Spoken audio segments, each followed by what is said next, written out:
السلام علیکم۔ Daily golf Urdu میں خوش آمدید۔ UAE، پاکستان اور دنیا بھر کے ممالک کی تازہ ترین خبروں کے لیے ہمارے چینل کو سبسکرائب کریں۔ ابوظہبی پولیس کی جانب سے گاڑیوں پر اسٹیکرز لگانے کی وجہ سامنے آ گئی۔ تفصیلات کے مطابق ابوظہبی میں روڈ سیفٹی کو بڑھانے کے لیے عوام میں ٹریفک قوانین کی آگاہی کے حوالے سے مہم جاری ہے۔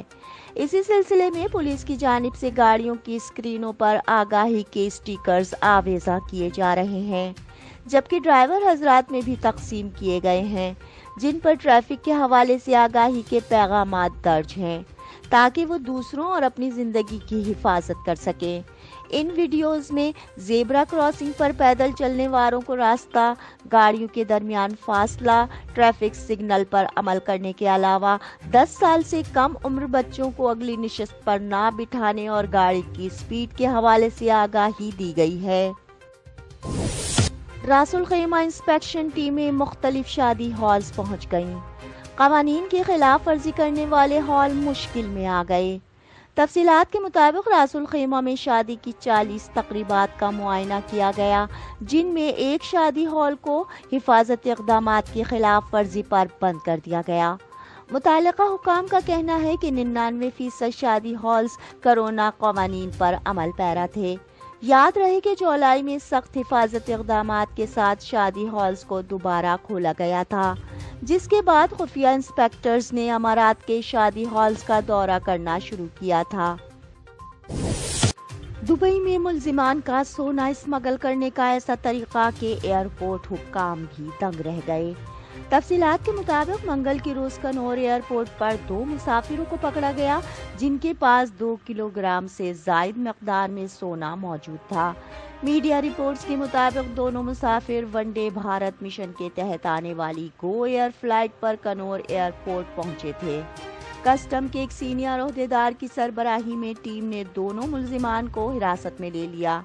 کسٹم نے 6 ملین سے زائد مالیت کا 1316 گرام سونا قبضے میں لے لیا۔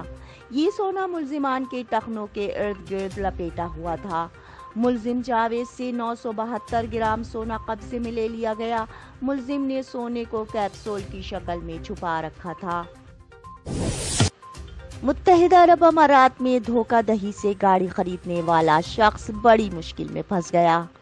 تفصیلات کے مطابق متحدہ عرب امارات میں ایک شخص نے دبئی کے رہائشی سے انسٹالمنٹس پر گاڑی خریدی، تاہم اپنے نام پر گاڑی منتقل کرنے سے قبل ہی ٹریفک جرمانہ کروا بیٹھا۔ اس شخص نے ڈاؤن پیمنٹ ادا کرنے کے بعد گاڑی کے مالک کو اسے گاڑی دینے پر رضامند کر لیا۔ کچھ ہفتوں بعد گاڑی کے مالک کو پتہ چلا کہ مذکورہ شخص نے ٹریفک قوانین کی خلاف ورزی کی ہے، جس پر اسے 4000 درہم سے زائد کا جرمانہ کیا گیا ہے، جس کے بعد گاڑی کے مالک نے مذکورہ شخص کو جرمانے کی رقم ادا کرنے کی درخواست کی، لیکن اس نے جرمانہ بھرنے سے انکار کر دیا۔ عدالت کو بتایا گیا کہ شکایت کنندہ نے اپنی گاڑی خریدار کو 17000 درہم میں فروخت کرنے کا اتفاق کیا تھا، جسے قسطوں میں ادا کیا جانا تھا۔ کار خریدنے والے شخص کو گاڑی کی نقصان اور بقایا رقم ادا کرنے کا حکم دیا گیا۔ عدالت نے مذکورہ شخص کو گاڑی پر عائد جرمانہ ادا کرنے کا بھی حکم دیا۔ اب تک کے لیے اتنا ہی۔ اگلے بلیٹن تک کے لیے خدا حافظ۔